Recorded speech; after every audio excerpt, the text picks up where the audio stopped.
rule of thumb if you're going to take a quarterback? Is he not the best quarterback? The Early Line, only on SportsGrid.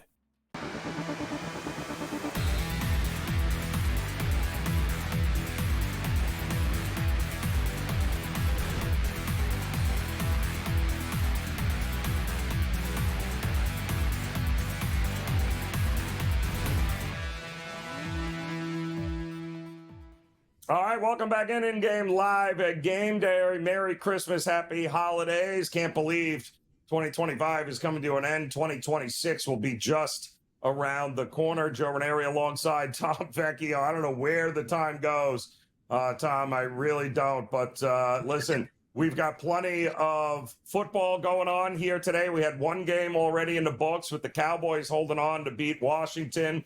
We now have Detroit starting buried in their own territory inside their 10-yard line. They will start out here against this Minnesota defense. No score 4 minutes ago in the first there as the total continues to drop.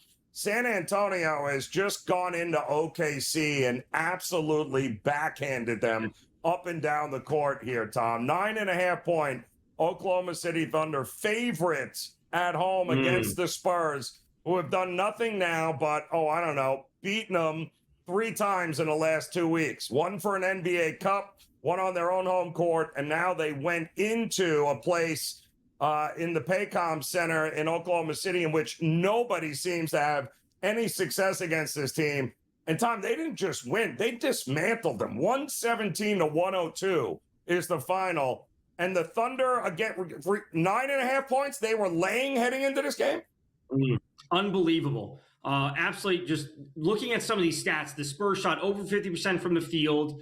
They shot 38% from downtown. They only had 84 attempts. Meanwhile, the Thunder were up at 95 attempts. They shoot under 40% from the field, 25% from downtown, and only 68% from the free throw line. So credit to the Spurs. They seemingly have their number, the Thunder, that is. Like you said at the beginning, you don't know where the time is when. I specifically remember back in March doing an IGL with you. It was a North Texas Temple game that we were focused in on as we were leading into March Madness. And that seems like just yesterday. And here we are just a few days away from the end of the year. So fast things have gone by. We now see the Lions taking over, deep in their own territory to get things started, a couple runs to get things going. But more importantly, Joe, we've had, what is this? Punt, 3 punts to start. This is the second drive for the Lions, and we're not even out of the first. So the 38.5, it has come down as we've noted, but it's not as if we're in the middle of the second quarter and we've flown through things. So the 7.5 is still there. I got to say, if you were sitting on the Vikings 7.5, you got to feel good that they're moving the ball and they're actually holding their own on defense, as we know they should be. Yeah, kind of crazy here, kind of slow start in that game there. And, it's over now with the Spurs, so we'll see and focus our attention on the next game up in the association, and that's going to be the Dallas Mavericks on the road taking on the Golden State Warriors. And listen, I didn't have San Antonio winning outright, but I certainly didn't see 9.5 points felt like ridiculousville there to me.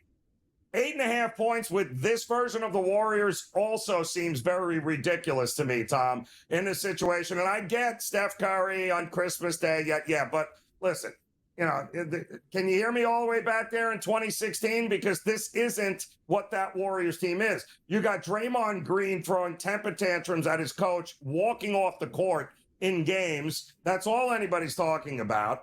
They are one of the oldest teams in the league, and yet they're taking on a Mavericks team that's really starting to come into their own now, especially with, I think, what is now the Rookie of the Year. And correct me if I'm wrong, who's beating? I mean, the way Cooper Flagg is played now that Anthony Davis is back in that lineup and they've got Nembhard playing the point, Kyrie will be back before you know it. But this to me is just a matchup. Sure, the Warriors at home may win this, but are they blown them out by double digits? I don't think so here, Tom.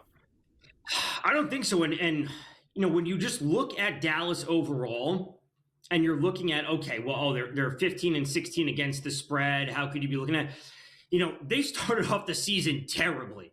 right? And so did Cooper Flagg, to your point. But how they have been playing as of late, covering games as of late, obviously, recent form is more important than what they did at the very beginning of November or the end of October when they were first getting their feet wet on the season.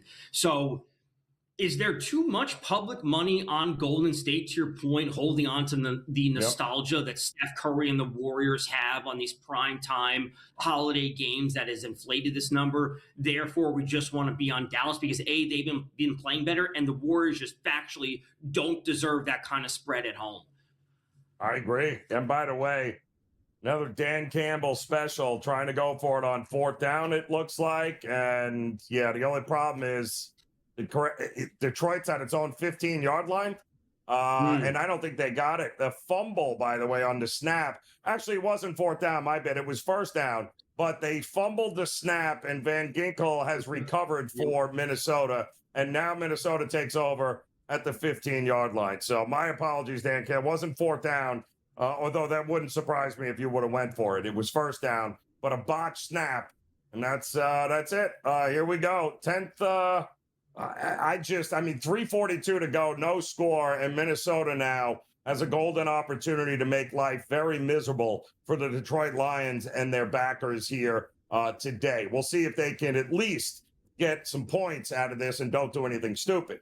But to your point with the Golden State Warriors and Dallas, the other thing that they have been is they've been an over machine as of late. I think 7-3 to the over in their last 10 games. And it's not even close. And I think a lot of that has to do with Ryan Nembhard taking over the point guard, the quarterback position there, and having a healthy, Anthony Davis and allowing Cooper Flagg to be Cooper Flagg here. And, I don't see a lot of defense on Christmas Day games. Like I wanted to bet overs on everything here today. We got the over in the Knicks game. We didn't get it here in the San Antonio game, but not because of no reason other than the Oklahoma City Thunder couldn't hit water if they fell out of a boat. It's the only reason it went under. But Dallas has no intention of slowing down and playing a half-court game here. Dallas is going to want to get out in transition, and I thought this number was too low here. I don't think the Warriors are going to be able to dictate pace. And oh, by the way, Dallas is huge. Absolutely, they are. Good luck getting a rebound here, Golden State, in any way, shape, or form. I think this one could go way over the total when it's all said and done. Right. There's lots of notes for this. So game starts at 5:15 is the scheduled, updated tip as of now. We were talking about Cooper Flagg's player prop, his points, which is 19.5, a little bit of juice to the over. We were talking about during the commercial. So a couple things. Dallas, 7-3 to the over in their last 10. They're 6-4 ATS in the last 10. Dallas is now up to 5 in the league when it comes to possessions per game or pace. That's what we like to refer to. Golden State's a little bit lower. They're sitting at 20th. But the size and the scoring that Dallas has, when we're looking at the starting lineups, which have been confirmed for both these teams, really, when we look at Draymond Green and we look at Quinton Post, are we looking at those guys as these are scores? That these are scores that we have to be worried about? No, the scoring comes from Dallas. Like the two scores that really the Warriors have between Jimmy Butler, Steph Curry, a little bit of Moody in there. There are more scores on the Dallas side of things. So if they get out and score and push the pace because they have more options, Golden State's going to have to keep up. So give me some points. And Dallas we're going to close at 8.5, let's call it. Dallas, and frankly, if they win, I don't think anyone should be shocked. I am with you here. I think this is a Golden State team with a lot of issues. Age being one of them. The locker room is a head scratcher with Draymond, who has not been playing well. They can't figure out what to do with Kuminga. Minnesota figured out just hand the ball off inside the 15 and you'll score a touchdown, which is exactly what they did. Aaron Jones gets it touchdown there, so they convert on that fumble by Jared Goff. Make it a 6-0 extra point pending 7-0 game. We'll let you know what the in-game number is on that one as we do get ready for the tip here in just about 5 minutes between the Mavericks and the Warriors. And I think we're on the same page here. I would look Anthony Davis, maybe overs. I'd look Cooper Flagg overs. We'll check out what all those props are for you as in-game live game day continues on the grid.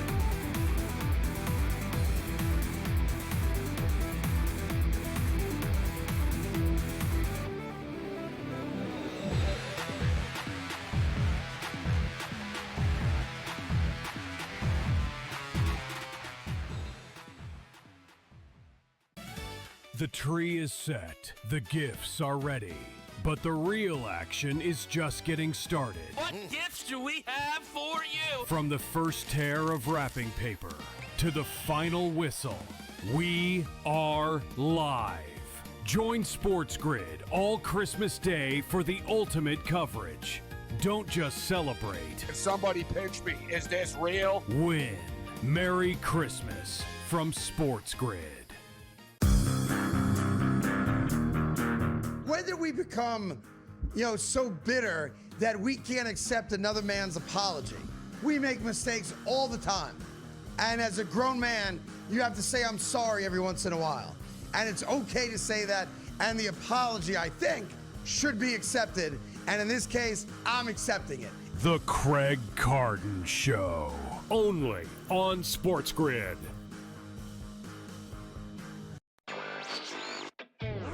The Chicago Blackhawks of the National Hockey League are now official partners with Kalshi. It takes effect this week. Each side can use the other's intellectual property for co-marketing purposes, and Kalshi will be promoted during home games at the United Center and on Blackhawks broadcasts. First of its kind, certainly probably not the last as well. Newswire. Only on SportsGrid. Arvel Reese at 8%. I got to tell you right now, I have no idea who that is or if they're playing a joke on the show. Yeah, that's going to be interesting Who is that? here, but I have no idea. You need to know?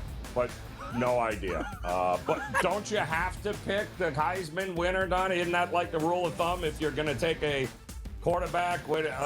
Is he not the best quarterback? The Early Line. Only on SportsGrid.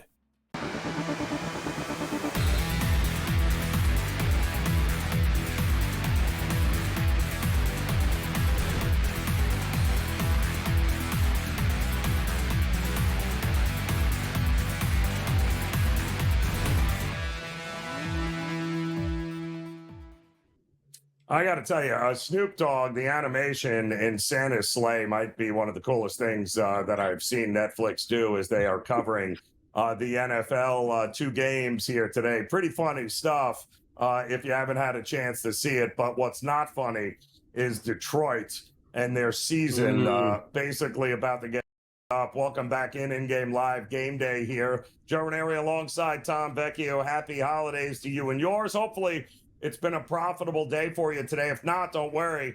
Still got plenty of action coming up. We got the Dallas Mavericks at the Golden State Warriors. And now we have a 7-0, Tom, Vikings lead after a fumble at their own 15-yard line recovered by Minnesota. Jared Goff looked like he just botched the snap.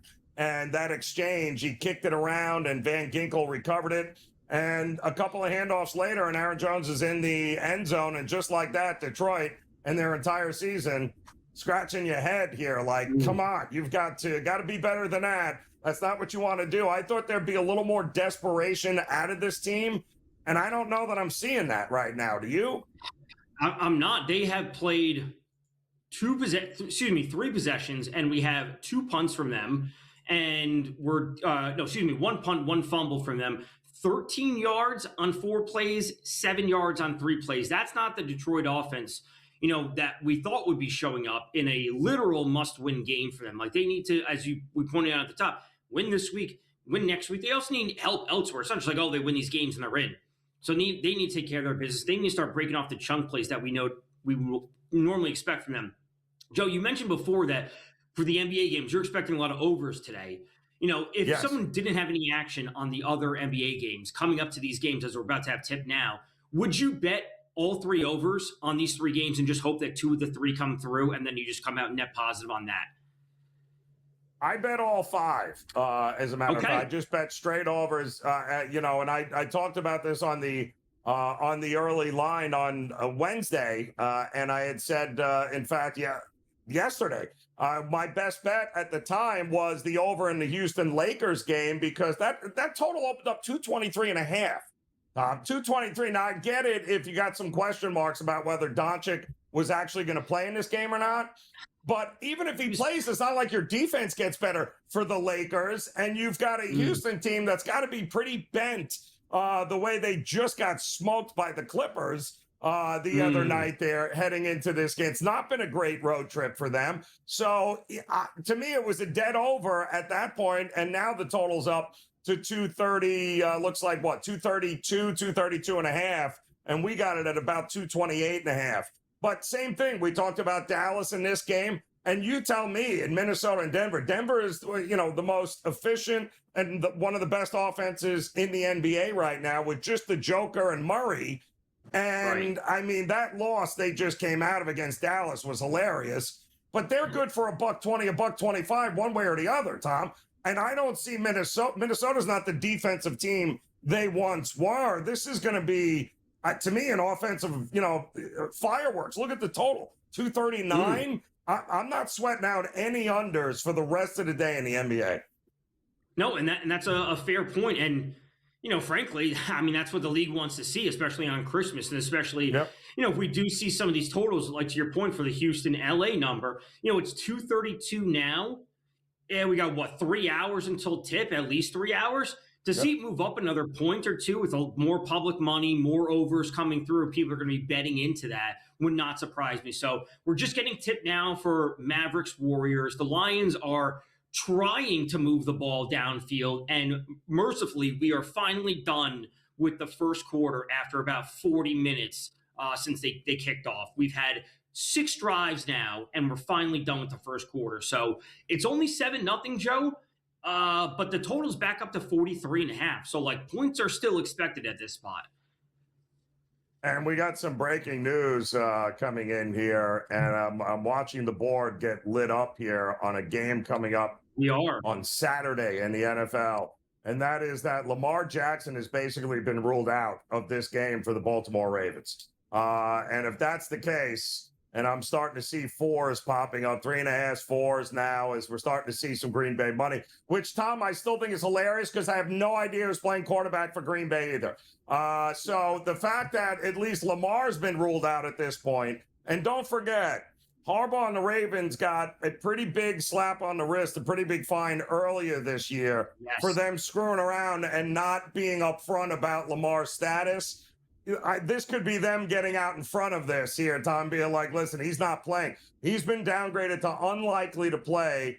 The market is starting to adjust here a little bit. And my question is, great, but who is Green Bay? It's not like Huntley's. At least he's got the experience, right, Tom? What am I looking at under center for Green Bay?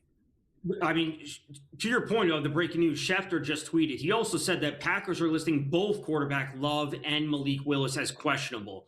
So it's totally up in the air. You would like to think that Love plays, given where Green Bay is in terms of the importance of this game, in terms of the making playoffs. I will say Malik Willis looked okay last week. He looked okay. Yeah. Now, Josh Jacobs is also dealing with many nagging injuries this year, and it's been ongoing for him. Listen, if the Packers can get Love out there, even if at half capacity, I don't want to say they rotate quarterbacks because that's a crazy idea. But if he's not ready to go, Malik Willis is a viable backup. We saw him start games last year, Joe. We got to remember, Jordan Love got hurt in the Brazil game against the Eagles in week 1 last year. Malik Willis then started the next few games for them, and they won those games. They won on the road in Tennessee after playing an international game. Malik Willis is a viable backup. Even if Josh Jacobs isn't good to go 100%, you still have Emmanuel Wilson behind him. There are enough weapons on offense that, again, keep the offense moving consistently and safely down the field. I think the Packers are a fine side. I don't love the 3.5. I think they win, but I'm not saying I love the 3.5. But Malik Willis is a fine option. I'm seeing 4.5s now popping up here for Green Bay.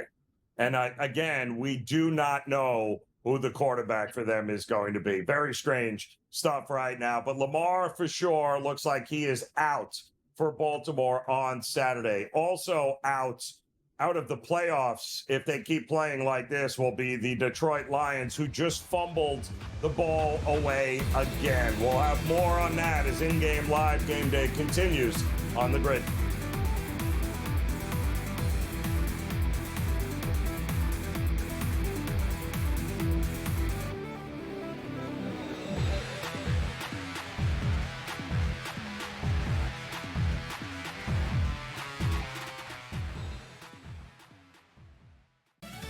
The tree is set, the gifts are ready, but the real action is just getting started. What gifts do we have for you? From the first tear of wrapping paper to the final whistle, we are live.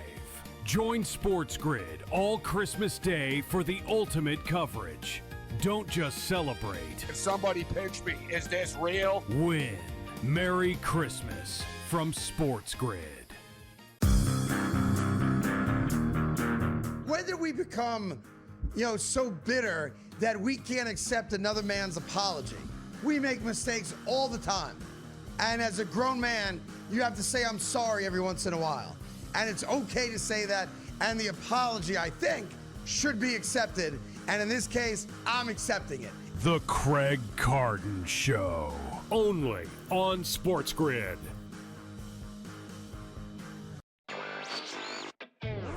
The Chicago Blackhawks of the National Hockey League are now official partners with Kalshi. It takes effect this week. Each side can use the other's intellectual property for co-marketing purposes, and Kalshi will be promoted during home games at the United Center and on Blackhawks broadcasts. First of its kind, certainly probably not the last as well. Newswire. Only on SportsGrid. Arvel Reese at 8%. I got to tell you right now, I have no idea who that is or if they're playing a joke on me, Joe. Yeah, that's going to be interesting Who is that? here, but I have Who's no Arvel Reese? idea. Do you even know? But no idea. But don't you have to pick the Heisman winner, Donnie? Isn't that like the rule of thumb if you're going to take a quarterback? Is he not the best quarterback? The Early Line. Only on SportsGrid.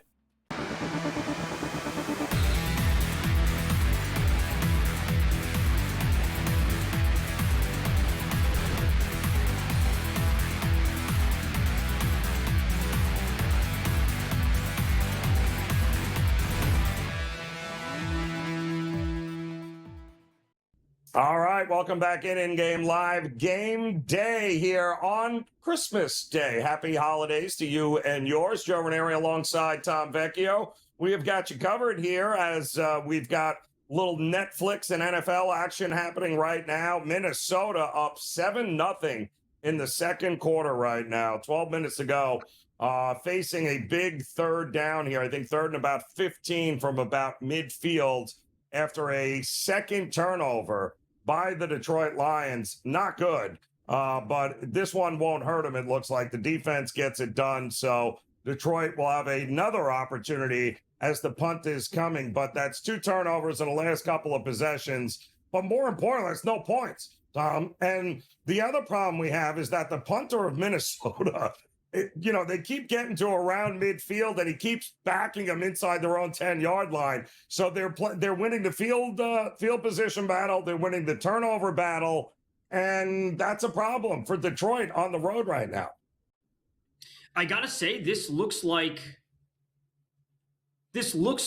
a week one game. When you're on the road, Right. It's like, we're not in the flow of things yet. The offense is just getting their rhythm. It's on the road. It's a divisional matchup, against a tough defense, et cetera, et cetera. That's what it feels like. It feels like Detroit hasn't hit their stride yet. When, to your point, the urgency needs to be there from opening kick, which it wasn't. And the fact that they've gone a full quarter, and it's not like a full quarter, Joe, and they moved the ball into the red zone, and then because of Dan Campbell, they went for it on fourth down, and they just didn't get it. And then they moved it down, Right. and then maybe they missed the field goal. It's like, they're not doing anything. It's not like they've had bites at the apple. It's like they're not even close. They're not even at the table right now when it comes to looking at anything resembling offense or scoring potential. So this game is trending towards the under, but man, a 2.5 line now on Detroit is looking reasonable. But like I said, I already have them teased down to 1, and I don't want to jump back in. And frankly, I don't feel confident about it at this point. No, and there's no reason to. And those of you that are just joining us, we had told you breaking news just about 10, 15 minutes ago regarding Lamar Jackson being ruled out against Green Bay for Saturday's big matchup here. And that game was 8 o'clock on Saturday night. Now, obviously, we told you Detroit needs to win not just this game today, but they need to win again next week, close out, and they need Green Bay to lose that game against Baltimore to keep their hopes alive here for making the postseason. We don't know who the Green Bay quarterback is going to be, but we are now being told for Baltimore, it won't be Lamar. And I am now seeing 5.5 in the market, Tom. This line has completely flipped to Green Bay being a 5.5-point favorite in some spots, which is just bonkers to me since you have no idea who the quarterback of Green Bay is going to. It's not like they're not banged up either. Yes, I get it that it's in Lambeau, but have they been unbeatable in Lambeau this year that I missed on? Like, I do not understand the overreaction with this Green. And it's not like Baltimore's like Detroit. Your season's on the line here. Like, there is no tomorrow. You need to win that game. And my goodness, the market is acting as if Baltimore's only going to be playing with 6 guys in this game is what it feels like. It is. So the question becomes is 5.5 enough, or do you want to wait to see if it gets up to 6 or 6.5? Because that would be great to have. And frankly, my mind immediately goes to, Derrick Henry. Obviously, if the Ravens were to win this game, it's not them turning into a shootout. It's them, keeping it close. Derrick Henry, we got to remember how they lost their most recent game. But Derrick Henry wasn't on the field for the last 10 minutes of the game. He didn't touch the ball, whatever it was. Like an unacceptable coaching performance at the end of the game for the Ravens. So now that we know that Lamar's out, and it's going to be Tyler Huntley, or assumed to be Tyler Huntley, the 5.5 seems great, but also it has to be a big Derrick Henry game. He has to see the ball in a must-win game for the Ravens. It's not even close. Like, it's all hands on deck here. And I'm sorry. We had to me, I figured for sure Lamar not playing was kind of baked into what the number was to begin with, which opened up, by the way, Green Bay at the look-ahead line was Green Bay 3. We did see Baltimore, though, get a little bit of love there. And so it was under a field goal. But my goodness, I mean, now we're up to 5.5, maybe almost 6. After the news of Lamar not being there. And I wasn't altogether sold. Even if Lamar and Jordan Love played, I still wasn't sold that Green Bay was the right side in this game. So this is going to be interesting. That is for sure. Also, in the meantime, Detroit, again, backed into their own end of the field because special teams wins out. Minnesota's been doing a very good job of that. Big 3rd and 16 for Detroit. We'll let you know how they do as in-game live game day. The Christmas Day edition continues on the grid.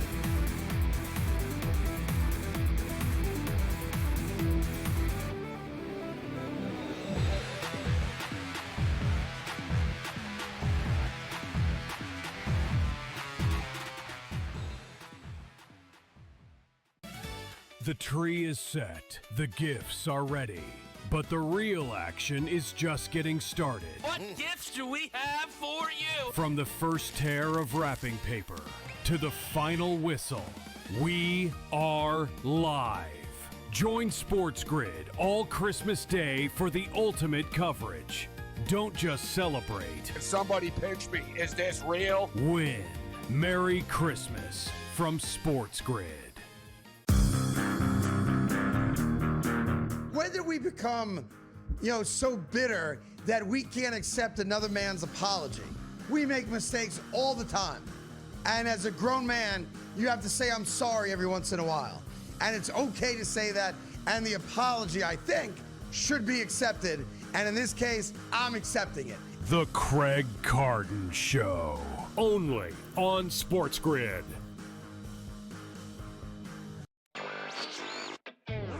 The Chicago Blackhawks of the National Hockey League are now official partners with Kalshi. It takes effect this week. Each side can use the other's intellectual property for co-marketing purposes, and Kalshi will be promoted during home games at the United Center and on Blackhawks broadcasts. First of its kind, certainly probably not the last as well. Newswire. Only on SportsGrid.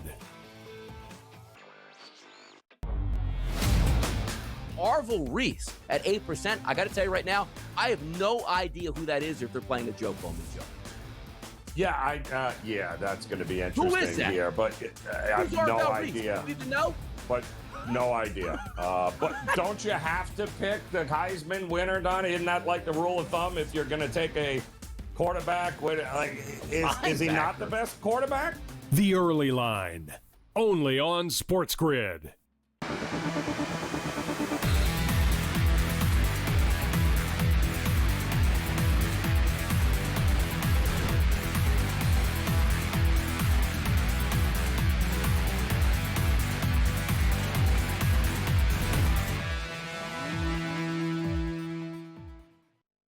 And welcome back in-game live at Game Day on this Christmas Day edition. Joe Raineri alongside Tom Vecchio. Let's bring in our good friend here, Rohit Banaya, covers.com, who is no doubt celebrating here on this fine Christmas day as we didn't know what we were going to get, Ro, being honest, with some of these football games today. But I got to tell you, the Dallas-Washington game looked like it was going to be a blowout early, but turned out to be actually a pretty entertaining game when it was all said and done. Dallas held on for a 30-23 win. Not so much in this game right now with Detroit, who has turned the ball over already twice, one leading into a touchdown for Minnesota. But they are driving here. This is their season, Ro, and it just doesn't look like there's a ton of urgency here with this Detroit team. Are you a little shocked on how sloppy and sluggish they came out here? That's the thing. It almost looks like there's too much urgency. They've just looked like they're almost a little bit too nervous, not like an experienced squad that they should be. Of course, those two fumbles, but we also saw those sloppy penalties at the start of the game, killed the first drive. That obviously is what sank them against the Steelers at the end of that game, two bad pass interference calls. So, I mean, this is a team that's just not executing at the level they really should be, considering the level of coaching, the level of players they have on the roster. Finally starting to move the ball downfield. We saw a pretty line pretty close to a pick 'em on the live line a little while ago. I feel like it's swinging back towards the lines now. Yeah, -3.5. Don't love that. But I managed to get them on the live line at -130 a few minutes ago. So, I mean, if you can get them close to pick 'em spot, maybe. But I'm not comfortable laying any amount of points on them. The one thing, of course, is that I just don't think Rosmer is able to really move the ball against this secondary. So that's one thing going in the Lions' favor because everyone's been able to throw all over them. But I'm not sure if the Vikings are going to be able to do that.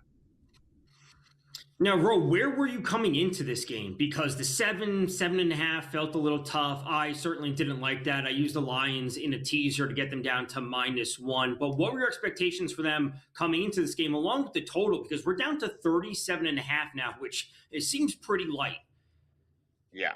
Yeah, I mean, it's moving down there, but I mean, we only have 7 points so far. This is the first real drive we've seen either team able to sustain. So, I mean, I don't necessarily think, it's worth hitting the over now, even though the numbers seem so low. At the same time, I think before the game happened, I liked the Lions earlier in the week. I think they opened at -5.5. I was really surprised that books seemed to think that McCarthy was going to play because every indication seemed to be that they weren't going to rush him back. But then all of a sudden he's officially ruled out. Line moves to 7, line moves to 7.5. Like I said, don't love that, especially with how the Lions have been playing lately. They've got a divisional game. Earlier this season when they played against the Vikings, Goff was kind of destroyed by that pass rush.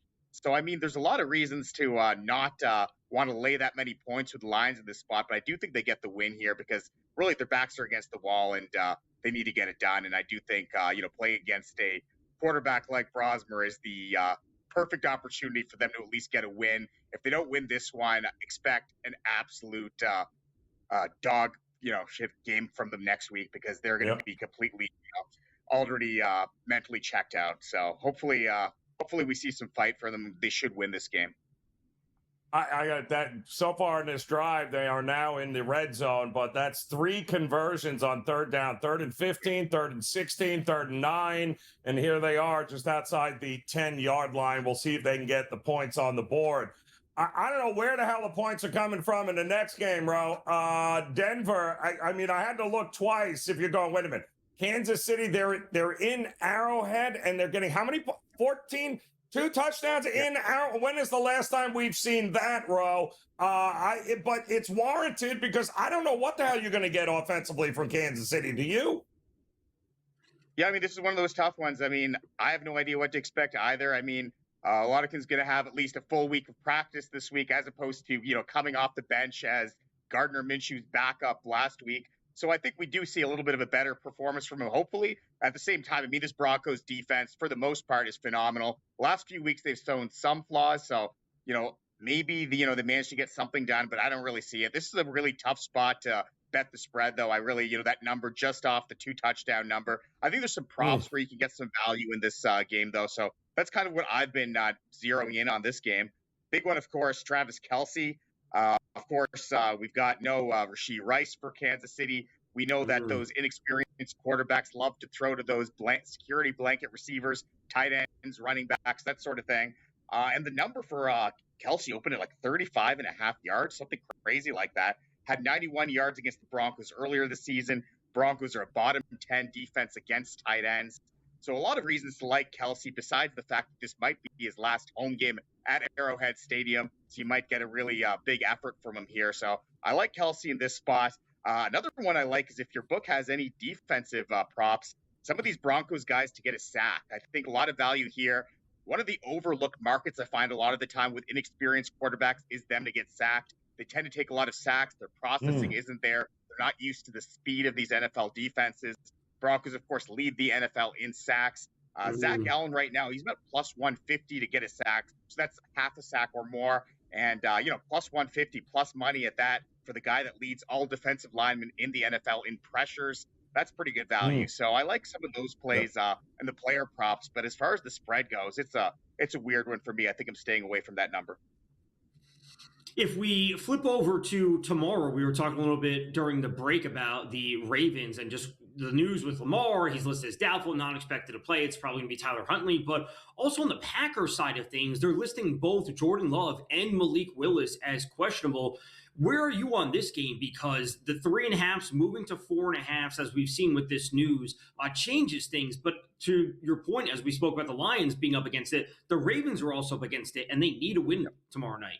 Or I should say on Saturday, excuse me. Yeah, I might wait a little bit longer. I think we might see some 5s, some 5.5s in this game. But for the most part, it's another one which kind of is confusing me a little bit because, the last couple of days, I've almost assumed that Lamar Jackson is not going to be playing. There's been a lot of negative talk coming out of the Baltimore area that, there's, trade chatter moving around that the coach isn't seeing eye to eye with Jackson. He's been dealing with injuries all year. He's not 100% even when he's playing. So, all those things factored in, I actually think Tyler Huntley might give them, a decent chance of keeping things close. We saw him lead them to a win against the Bears earlier this season. This is, a tough matchup for both teams. The one thing I like about the Ravens is that earlier in the season, the defense was terrible. They were missing, 3 guys in the secondary, Raquan Smith, a bunch of guys in the defensive line. They've gotten healthier for the most part, still missing a couple of guys in the line, but their defense has played a lot better over the last couple of months. So that defense is pretty good. If Derrick Henry can run the ball, Huntley can just play better than Cooper Rush was doing earlier in the year. I think this is going to be too many points to spot them, but I might wait a little bit because I think we're going to see some +5s, maybe even +5.5. I think the early game on Saturday should be fun too, Ro, with Houston and the Chargers. Chargers at home, -2. What a low total, right? 40 points. Rock fight to you in this game? Yeah, I think so. But, the one thing about this Chargers defense is I can't help seeing them in some games and thinking that they are just fraudulent. There's some games that defense looks so good. And then there are other games that teams are just able to run the ball on them. Teams are able to get big plays against them in the passing game. So, they're just so inconsistent that I don't really know if I trust that Chargers defense necessarily. That's part of the reason I like the Texans in this spot. Like I said, Chargers defense has been good, especially in terms of the analytics against the pass. But I think the Texans might have the best defense in the NFL. They've been really good over the last couple of months, 6-1 in their last 7 games, 3 wins as an underdog. I like the Texans on the money line in this spot. I think they're playing really well. And I think that the big problem for this Chargers team, of course, is the fact that against teams with a pass rush, Herbert gets beaten up. And the Texans have 2 of the best outside pass rushers in the game going up against that line that's really missing those 2 injured offensive tackles. So I think that they can cause Herbert some problems. And on the other side of the ball, I think they're going to be able to move the ball. So I like the Texans to come out with a win here. Yeah, it's going to be a rock fight of sorts, that's for sure. Pretty good, interesting coaching matchup there as well. Ro, we appreciate you coming on. Enjoy the rest of your Christmas. Enjoy the games. We'll talk to you again as in-game live game day continues on the grid.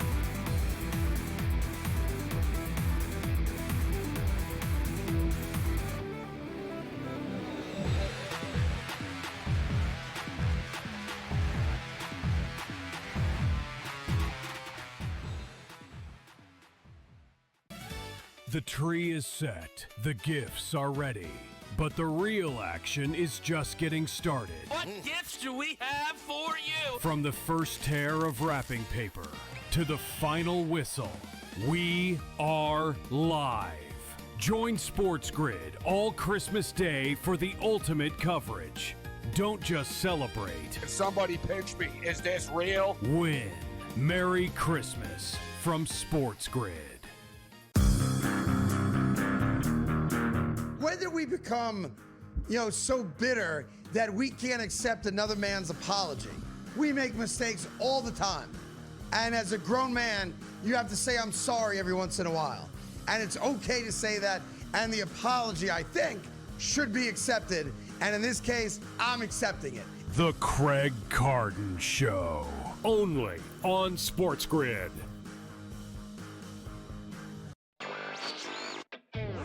The Chicago Blackhawks of the National Hockey League are now official partners with Kalshi.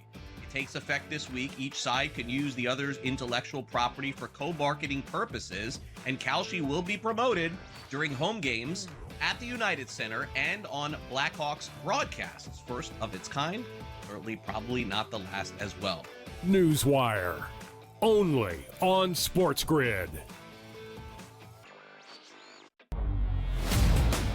Arvel Reese at 8%. I got to tell you right now, I have no idea who that is or if they're playing a joke on me, Joe. Yeah, yeah, that's going to be interesting Who is that? here, but I have no idea. Do you even know? But no idea. But don't you have to pick the Heisman winner, Don? Isn't that like the rule of thumb if you're going to take a quarterback? Is he not the best quarterback? The Early Line. Only on SportsGrid.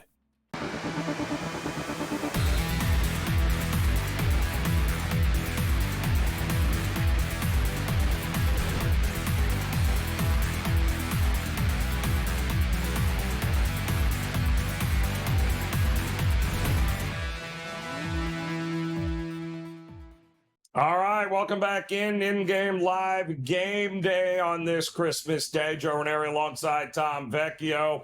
All right, we got at least we got something interesting going on here in the NFL Game 2 as the Detroit Lions have the ball inside, looks like the 10-yard line. They went for it on 4th and 1 from about, it looks like, the 3 or 4 yard line. They needed a yard. Montgomery, they spotted the ball and gave it to him, but my goodness, Minnesota is challenging it because it was close. At first glance, didn't look like he got inside the 2 yard line to get that first down, but they ended up giving it to him. And Minnesota, I think, rightfully, with 2.5 minutes to go in the quarter before the half, I'd have challenged it too. What do you got to lose at this point, Tom? It's true. This game has had everything. Right, we've had fumbles, we've had bad starts, we've had big plays, we've had these chunk plays, we've had that one scoring, and now we're on a 15-play drive from the Lions that has covered almost 8 minutes and 78 yards. 38 and a half total. The 4.5 to me, Joe, suggests that the Lions are going to keep the ball. Because at one point we did see this drop to 2.5 for the Lions. So if the Lions can at least win the challenge and then put up points, that will put them in a good spot. Really just completely up in the air. If we flip over to the NBA, it's 27-24 Warriors. We got 2:21 left in the first, and the Warriors are still laying 8.5, even though they're only up by 3 right now. So they're in a TV timeout there. We've seen plenty of scoring. The live total's up to 230, 4.5 with juice 132 to the over. Things are moving pretty normally in that game, which is not the same that we could say about this football game because the Lions are embarrassing themselves in the first half. It has just not been good at all, and they've kind of gifted them that touchdown, if we're being honest here, because you fumbled it inside your 15-yard line to give Minnesota that opportunity to punch it in. But they are looking at the spot. Did it look like he got it to you, Tom? Because they approved it. It's confirmed. And here they go, trying to run it in. Now 2nd and goal. Boy, wouldn't it be something else? We get another fumble somewhere around here. No gives, though. They're going strictly with Montgomery in this spot. Yeah, big back inside the goal line. We often see them do this. I will say we have seen, Montgomery, some of his usage change over the past few weeks. And, Gibbs, he is really their guy. But to your point, like, he was invisible last week against the Steelers.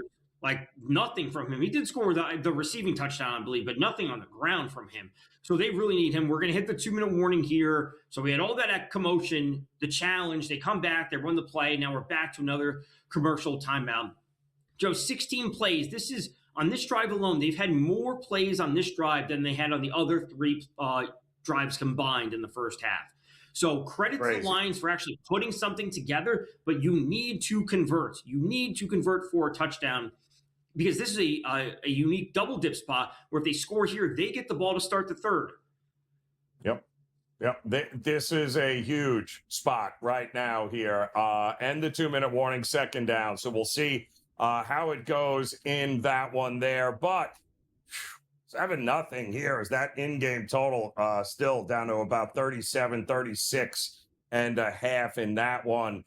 Is now the time to take Detroit, though? If you can get what are they laying? 3.5 here, Tom? I mean, do you feel like the second half they might actually go like, what are we doing here? Or because if they scored a touchdown here, you're not getting this anymore, are you? Right. So I wouldn't lay the 3.5. And let's say just I had nothing in pocket, which I have them as a teaser. I would not lay the 3.5. I would want them at 2.5.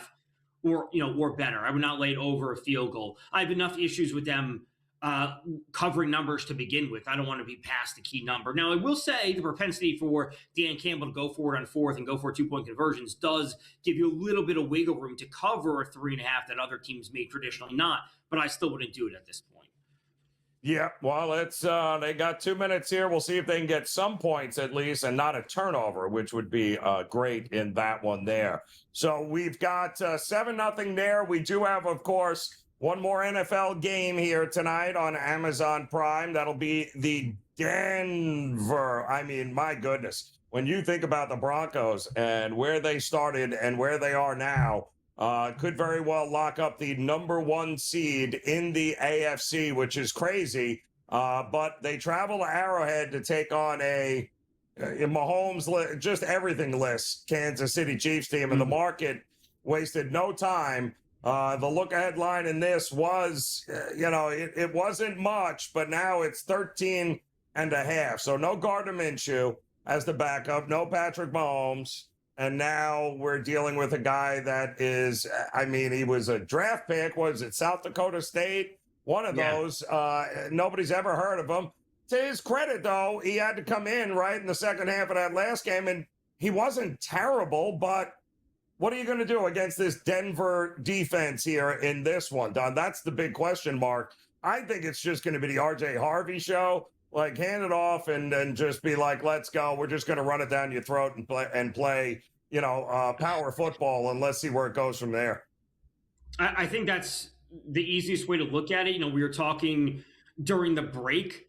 This is just a spot for Denver. It's like, get in, get the win, get out. You score 20 points, you score 7 points, whatever it takes to win, do that and win the game, to your point with the playoff seeding and really the loss after last week, put the Broncos in not the easiest spot. We know that they've clinched their spot, but it could have been so much better if you won last week and then win this game. You could have had things buttoned up. That's not the case.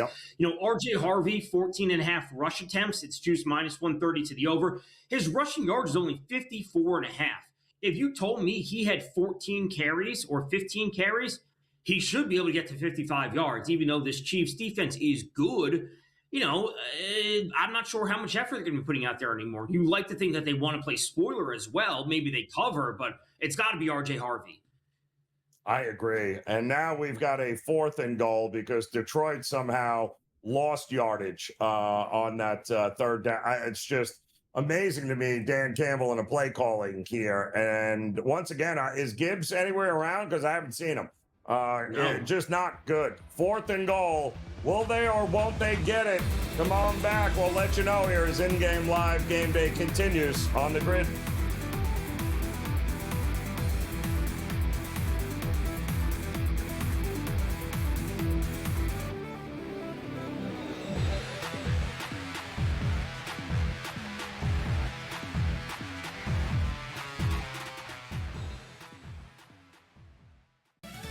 The tree is set, the gifts are ready, but the real action is just getting started. What gifts do we have for you? From the first tear of wrapping paper to the final whistle, we are live.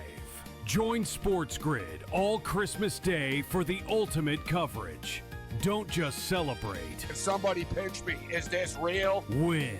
Merry Christmas from SportsGrid. When did we become, so bitter that we can't accept another man's apology? We make mistakes all the time. And as a grown man, you have to say, I'm sorry every once in a while. And it's okay to say that. And the apology, I think, should be accepted. And in this case, I'm accepting it. The Craig Carden Show. Only on SportsGrid.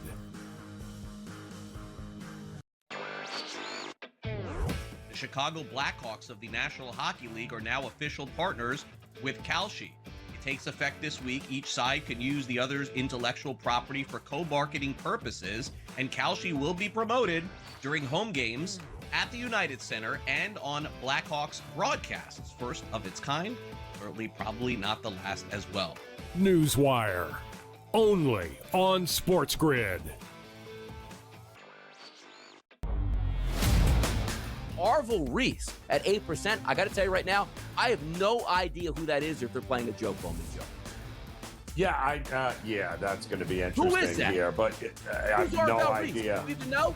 But no idea. But don't you have to pick the Heisman winner, Donnie? Isn't that like the rule of thumb if you're going to take a quarterback? Is he not the best quarterback? The Early Line. Only on SportsGrid.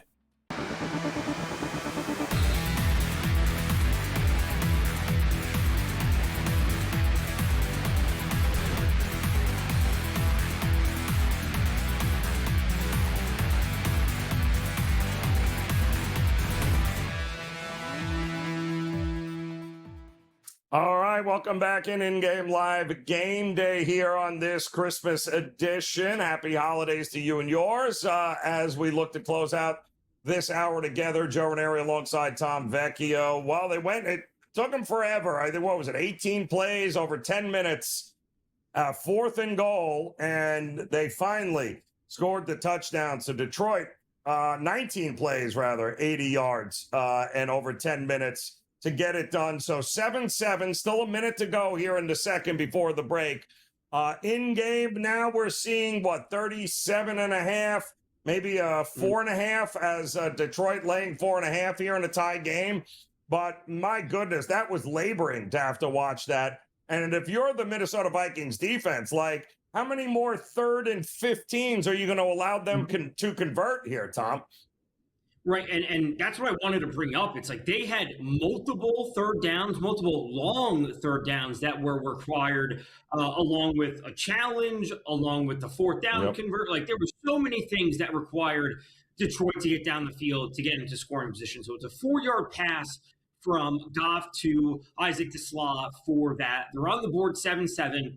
These next 65 seconds, Joe, Minnesota has 2 timeouts? Critical for the Lions defense, because they're 4.5-point favorites right now. And again, they get the ball to start the third. If they can force them, the Vikings, that is, to not score, not even get off a field goal attempt, that's a big win for the Lions, knowing that you're going to get the ball to start the third. And if you can do some of what you just did and go off another 10-play drive, you're going to be in scoring position. And that will help them, cover. Obviously, I want to see them get the one with the teaser that I have. But my goodness, no urgency from Detroit in this first half. It's terrible. They're playing scared.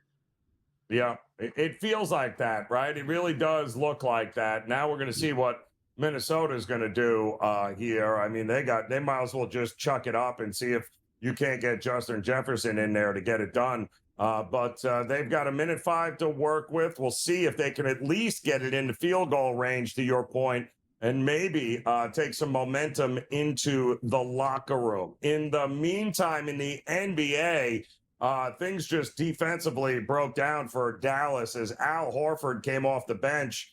And I think he went 4 for 4 wide open from the top of the key from 3. And they have a 40-28 lead now with 11:36 to go in the second quarter. Have not called Steph Curry's number a lot. He has not been a big factor. Jimmy Butler, not a huge factor either. So Dallas has got to clean some things up because it looks like in-game total 235.5 now. 12.5 is what Golden State is laying. But the minute Anthony Davis came to the bench, it looks like things started to break down a little bit there, Tom. They haven't, Dallas isn't playing that, like they're shooting 46% from the field. Granted, they're only 1 of 4 from downtown, but man, 6 of 16 the Warriors are from downtown, 6 of 17 now to start. So, Dallas isn't playing terribly, at least from an offense perspective, but their defense is absolutely atrocious. And to your point, you said you liked all 5 overs today. The one thing I'll say is Cooper Flagg is 1 of 2 from the field to start. Exactly. 2 field goal attempts to start when this is a player who's been putting up in the high teens, low 20s over this last stretch of games. His point prop was 19.5, 20.5. It's down to in-game. It's down to only 18.5, so it's not that much of a change, but it is juiced to the under. They got to get him and Anthony Davis going. You can't have these players combined for 5 points if you're trying to take down the Warriors. I agree. Got to get it going there. And Draymond has just turned the ball over, so I wonder if that means he's going to leave to the locker room at some point here. Well, I wonder. We do have 35 seconds remaining. Minnesota, Brosmer once again gets sacked. Now a 3rd and 16. So 2 steps forward, 3 steps back for them, and that's a problem. He's got to learn to either get rid of the ball or just, live to fight another day. But that's where they're at, 7-7. And you mentioned it. Detroit starts with the ball to start the third quarter? Okay. They do. So I would assume this line's going to jump. It's 4.5 now. If they can force this and just to no score, they get the ball. It's going to jump from 4.5 to 5.5. I would have to assume. Yes, I would think, right? Why it's going to jump in any minute here now, depending on what they get done. And it looks like they dumped it off. So maybe they just plan on going on it for 4th down anyway. If I'm Detroit, maybe I'm taking the timeout, except we got an injury on the field there. But just about 26 seconds left. It's either 4th down and go for it, 4th down and maybe about 6 or 7. Or I don't think you're rolling out the kicker at this point because I don't even think they're at midfield. Either which way, we'll let you know what happens as we get ready for another hour of in-game live game day. Merry Christmas on the grid.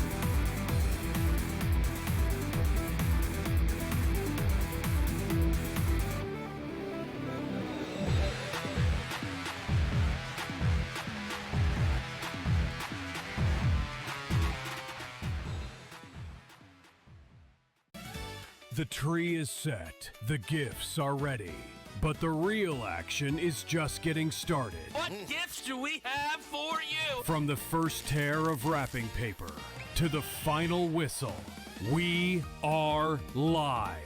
Join SportsGrid all Christmas Day for the ultimate coverage. Don't just celebrate. Somebody pitch me. Is this real? Win. Merry Christmas from SportsGrid. When did we become, so bitter that we can't accept another man's apology? We make mistakes all the time. And as a grown man, you have to say, I'm sorry every once in a while. And it's okay to say that. And the apology, I think, should be accepted. And in this case, I'm accepting it. The Craig Carden Show. Only on SportsGrid. The Chicago Blackhawks of the National Hockey League are now official partners with Kalshi. It takes effect this week. Each side can use the other's intellectual property for co-marketing purposes, and Kalshi will be promoted during home games at the United Center and on Blackhawks broadcasts. First of its kind, certainly probably not the last as well. Newswire. Only on SportsGrid. Arvel Reese at 8%. I got to tell you right now, I have no idea who that is or if they're playing a joke on the show. Yeah, that's going to be interesting Who is that? here, but I have no idea. Do you even know? But no idea. But don't you have to pick the Heisman winner, Don? Isn't that like the rule of thumb if you're going to take a quarterback? Is he not the best quarterback? The Early Line. Only on SportsGrid.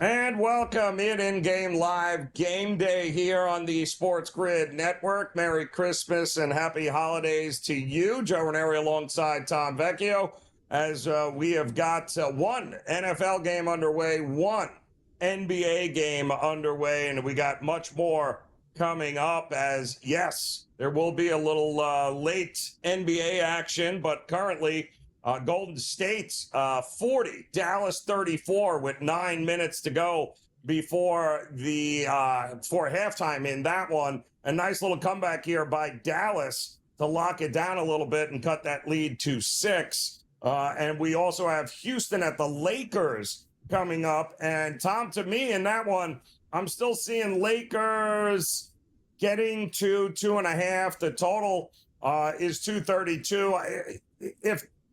If Doncic wasn't playing, I'm going to assume all of these numbers would be way higher than or lower, at least from the total, and higher from the spread perspective. So I'm going to assume there is nothing coming up with the Rockets versus the Lakers that is going to surprise anybody before tip.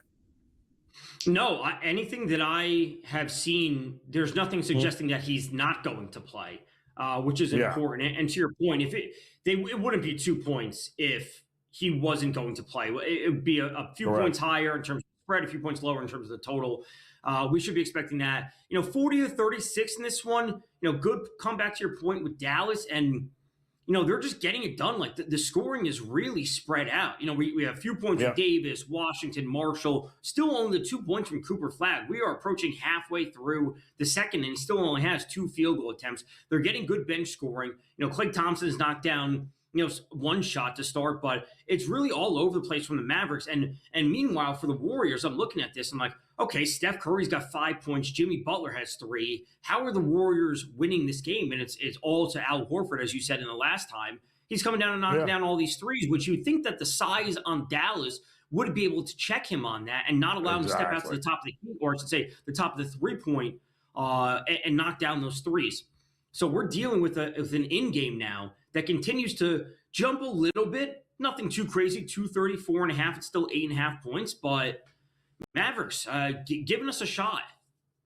Yeah, exactly correct. Ben Slot, no Steph Curry, no Jimmy Butler, nobody that you would expect.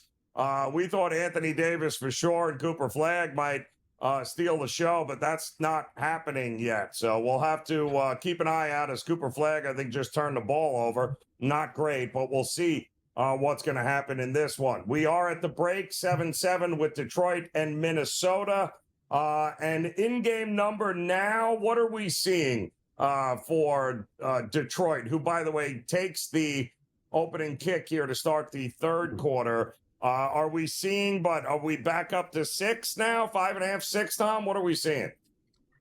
I'm still seeing 4.5. It is juiced 128. So 4.5 for the spread, 35.5 for the total.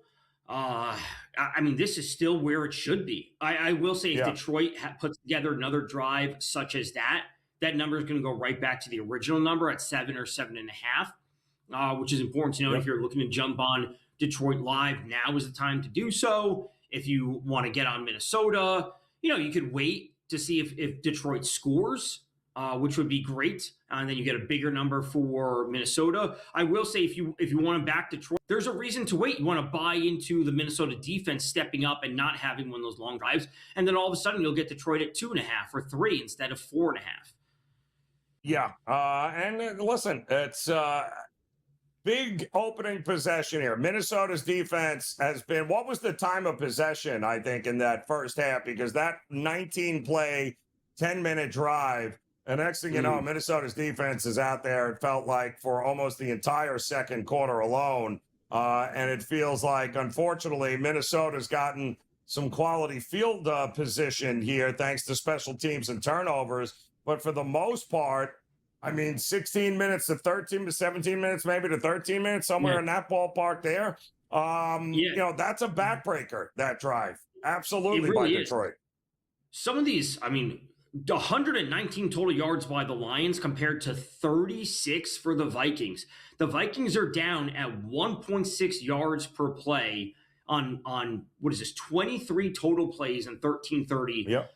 of time of possession. And you know, the Lions haven't been amazing, but we got to think, if they didn't give them that turnover, this game could be 7-0. It could be 10-0 in favor of the Lions. So if you are backing the Lions and backing points, there's at least some level of optimism to say that, like, they didn't play terribly, but they also didn't play great. And the Vikings kind of played terribly, at least from an offensive perspective. They had a 16-yard touchdown drive in order. That's what got them in. That's all it was. That's it.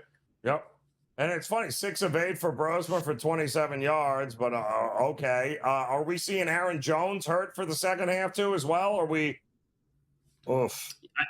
So I don't know if he's going to come back. He was banged up right before we went to halftime. So if we can get an update on that, Jordan Mason is inactive today, and I don't even know who their third string running back is at this point. That's a problem. Well, Brosman's the second leading rusher here. What does that tell you? Not a lot of offense, shall we say, here is what we're looking at right now. But Detroit will have an opportunity to really take control of this game with a score to start the third quarter. And then that changes everything there for Minnesota, who's going to have no choice but to try to play catch up and come from behind. So we'll see how that goes, and can this Minnesota defense get it done? Big question mark there. In the meantime, we also learned last hour that we're not getting Lamar Jackson under center for the Ravens on Saturday against the Green Bay Packers. And have we seen that line? Because that line went up as high as 5.5 for Green Bay. It looks like everything is settled back down into right around the 4.5 mark. Is that what you're seeing as well, Tom? That's what I'm seeing. It's 4.5, 40.5. You know, the question becomes of what we see over the next, because it's not like this game's tomorrow, right? We have a couple days of information and a couple of days of line movement to let things really fall into place. It's 4.5 and 40.5 now. You know, we're dealing with what? 48 hours until kickoff. This game's at 8, a little more than 48 hours until Saturday at 8 when this game, I'm not going to be surprised if it moves to 5.5. And, you know, we're going to get the official word that Lamar is ruled out. That won't happen, I assume, until Saturday when actives and inactives come out at about 6:30.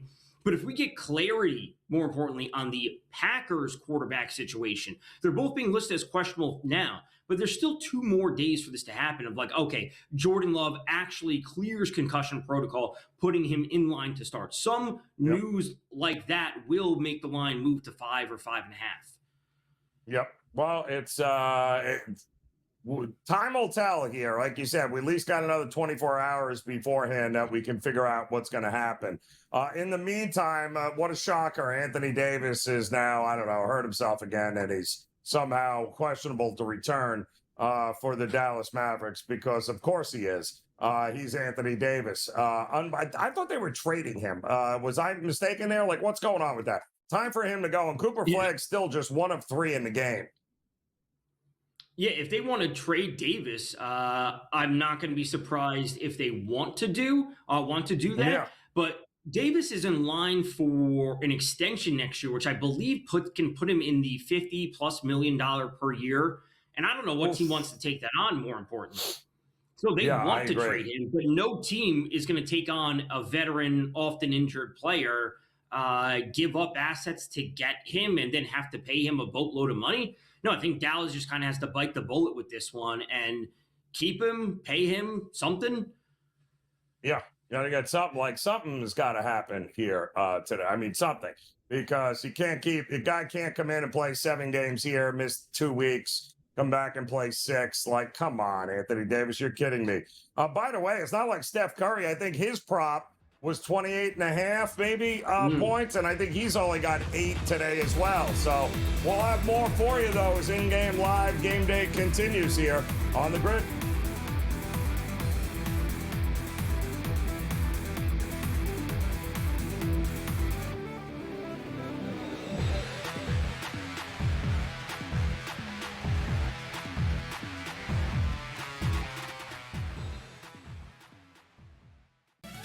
The tree is set, the gifts are ready, but the real action is just getting started. What gifts do we have for you? From the first tear of wrapping paper to the final whistle, we are live. Join SportsGrid all Christmas Day for the ultimate coverage.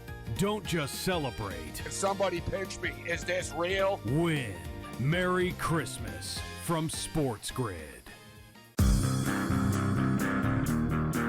When did we become, so bitter that we can't accept another man's apology? We make mistakes all the time.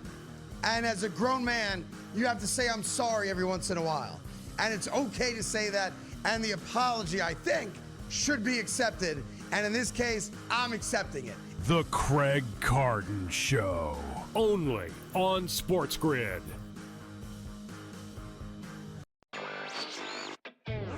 The Chicago Blackhawks of the National Hockey League are now official partners with Kalshi. It takes effect this week. Each side can use the other's intellectual property for co-marketing purposes, and Kalshi will be promoted during home games at the United Center and on Blackhawks broadcasts. First of its kind, certainly probably not the last as well. Newswire. Only on SportsGrid. Arvel Reese at 8%. I got to tell you right now, I have no idea who that is or if they're playing a joke on me, Joe. Yeah, yeah, that's going to be interesting Who is that? here, but I have Who's no Arvel Reese? idea. Do you even know? But no idea. But don't you have to pick the Heisman winner, Don? Isn't that like the rule of thumb if you're going to take a quarterback? Is he not the best quarterback? The Early Line. Only on SportsGrid.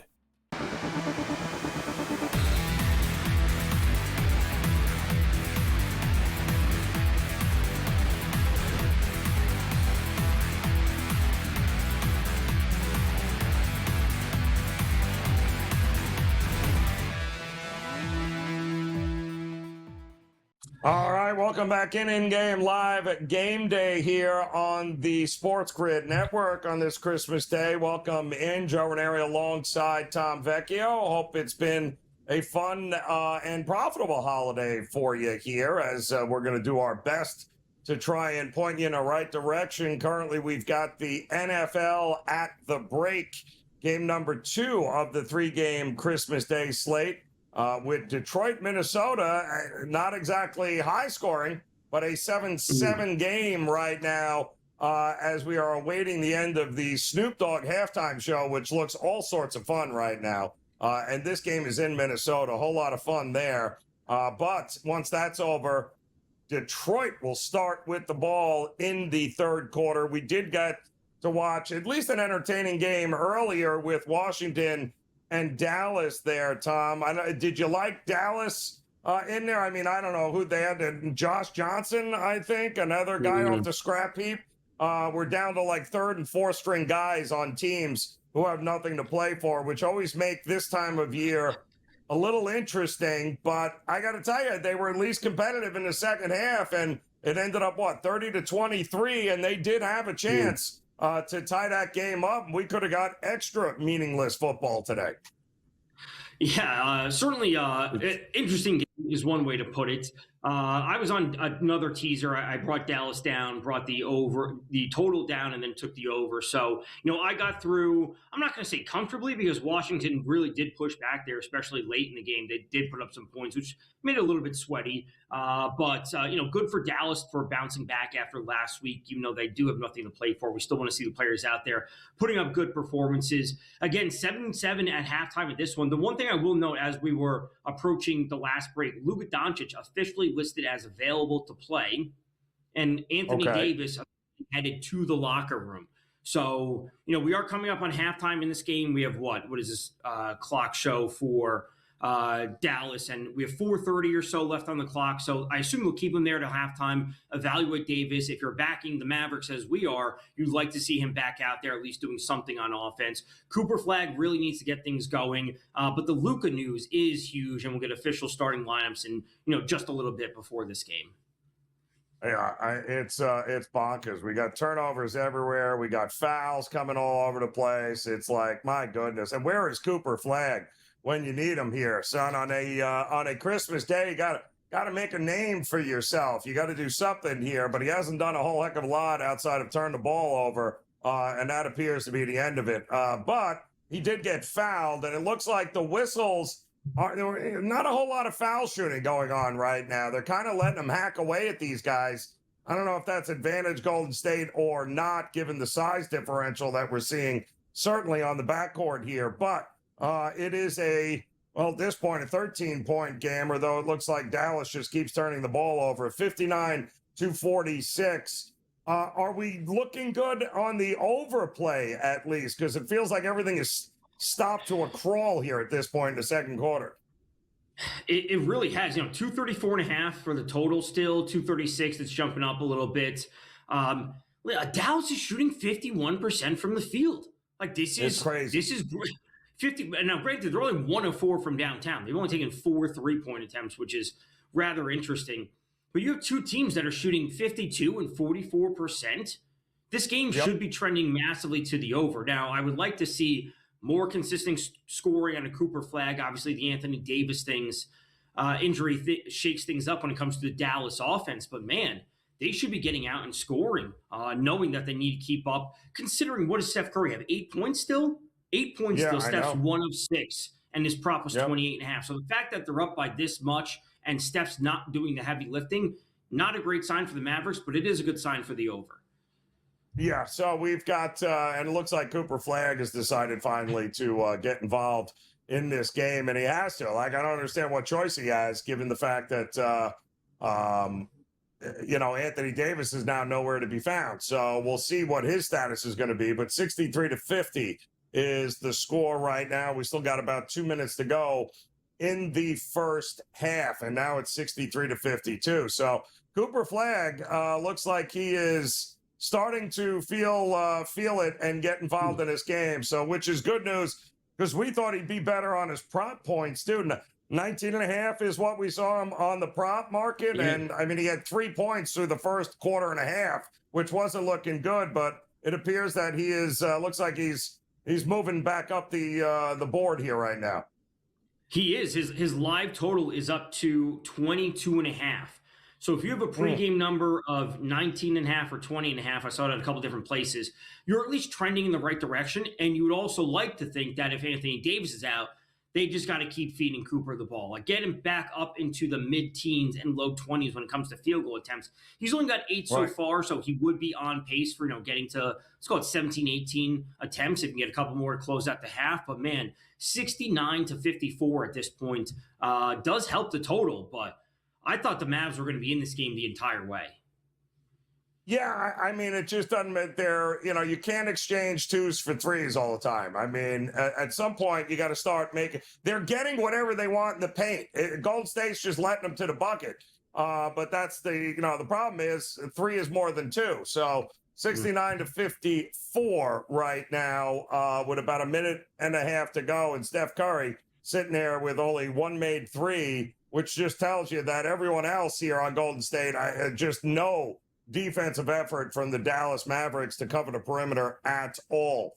But Cooper Flag, we'll see if he can maybe resurrect and get something going. But, I mean, listen, I knew we weren't going to get a ton of defense here today, but you got to be kidding me here. Allowing Golden State to shoot 70. If you're going to tell me Golden State has 70 points in the first half, and yet Steph Curry's got how many made 3s, though? He has 1 3, has 8 total points. He's 1 of 6 from the field. I'd have laughed 70 points. 70 points. I would say Steph had 20. Steph had 20. Considering the offense. Yep, exactly correct. I'd have laughed if we're being completely honest. I'd have been like, nope, don't see that at all. But they are going down to the final 30 seconds. 56 points for Dallas and only 4 threes attempted, which is crazy. But Cooper Flag back up on his points right now to 12. We got much more to get to as in-game live in the second half. Detroit, Minnesota in the NFL coming up on the grid.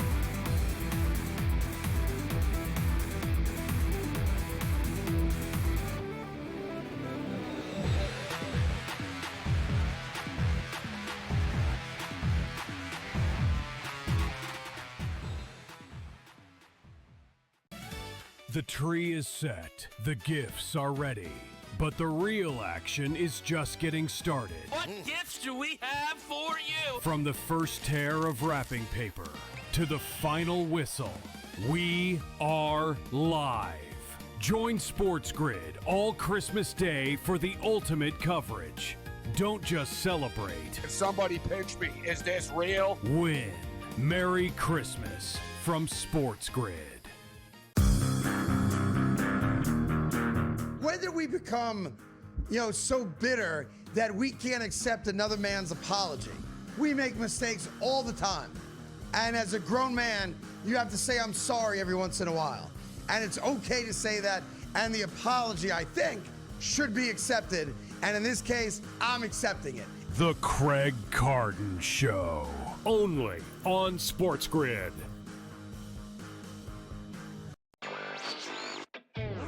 The Chicago Blackhawks of the National Hockey League are now official partners with Kalshi. It takes effect this week. Each side can use the other's intellectual property for co-marketing purposes, and Kalshi will be promoted during home games at the United Center and on Blackhawks broadcasts. First of its kind, certainly probably not the last as well. Newswire. Only on SportsGrid. Arvel Reese at 8%. I got to tell you right now, I have no idea who that is or if they're playing a joke on the show. Yeah, that's going to be interesting Who is that? here, but I have Who's no Arvel Reese? idea. Do you even know? But no idea. But don't you have to pick the Heisman winner, Don? Isn't that like the rule of thumb if you're going to take a quarterback? Is he not the best quarterback? The Early Line. Only on SportsGrid.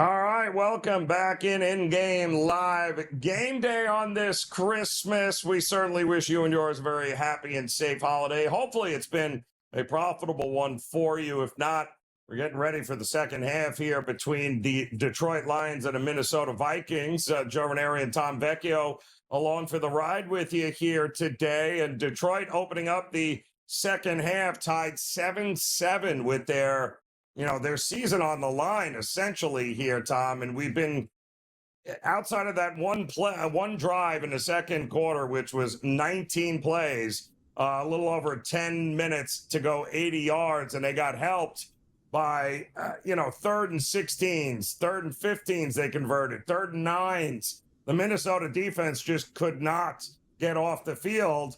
And that's been the difference in the game. Otherwise, outside of that drive, Detroit has done nothing to separate themselves from this Minnesota team. So I think points are a must here, to say the least. The ball, at least. That's a good thing. They're getting they got a 10-yard pass to St. Brown to get things going. The total has jumped up to 5.5, which is not a surprise to see that they are moving the ball. Good return. I'm not going to say approaching field goal range, but Joe, with what we know from Dan Campbell, the fourth down attempts are going to start coming because they need the points. Like they can't take their foot off the gas. I think they want to go up by 2 scores. So points have to be paramount, and they have to do it, I would say, more efficiently than before. You can't need to take 10 minutes to score 1 touchdown.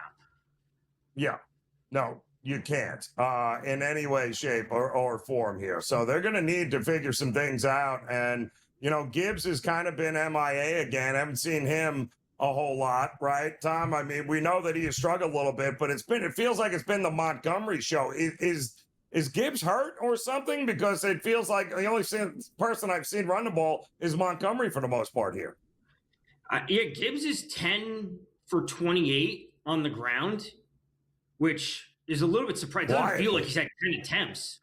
But that's a real, obviously, inefficient 10 of 28. He's also got just the 1 catch for 10 yards. So, they really aren't doing a whole lot on offense. But, to the point that the Vikings aren't either.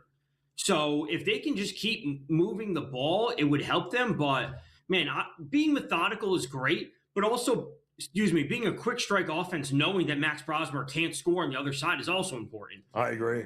Yes, exactly. I agree. And he's got a 4th down decision here to make. Dan Campbell does. Looks like it's going to be about 4th and a yard.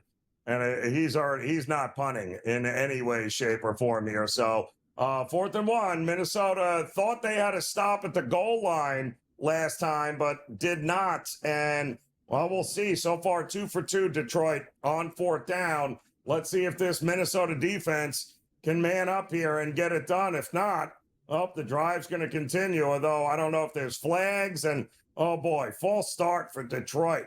Now what do you do, Tom? 4th and 6. You still go for it?